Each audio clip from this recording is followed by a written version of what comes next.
make a decision. Was I going basketball route, or was I going to go play some, do some wrestling?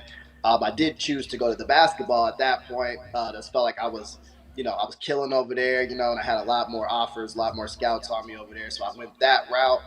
Um, I had my first child, which was my daughter. So I kind of got out of the basketball range of things. Fighting and MMA is something that I love. I watch it all the time. Back in the day when I first figured out about it, I was like, what is this? Like, what is this going on here? Like, oh, it's UFC, it's MMA. I'm like, oh, I started watching it, and from there it was history. Wow. So, I love it. I started doing boxing, around here at boxing gyms just to learn how to box more, a little wrestling, a little training.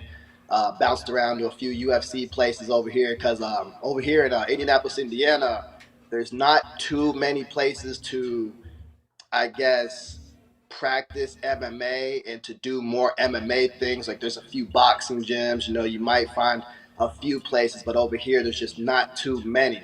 Hmm. So it's very hard to try to get the coaches and the teams behind you over here, maybe unless you're plugged in with somebody. Right. So at the point where I just I try to go to different boxing gyms, practice my boxing. I'll go to the gym and just practice all types of things, on my own.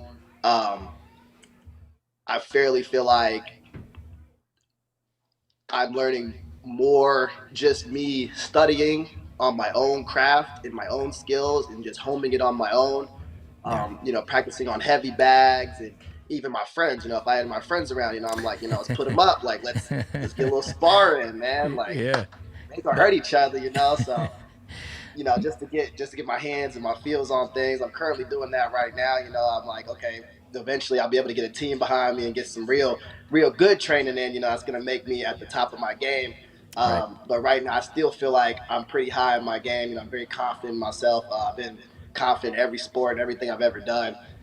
So I definitely feel like I'm going to come and I'm going to bring on a show. Yeah, no, I mean, it sounds like you have been involved in sports, both, just athletically. You might just be a straight up athlete, man. Doesn't matter what sport you play, right? And Yes, uh, sir. and yeah, I can't wait to see you inside the cage.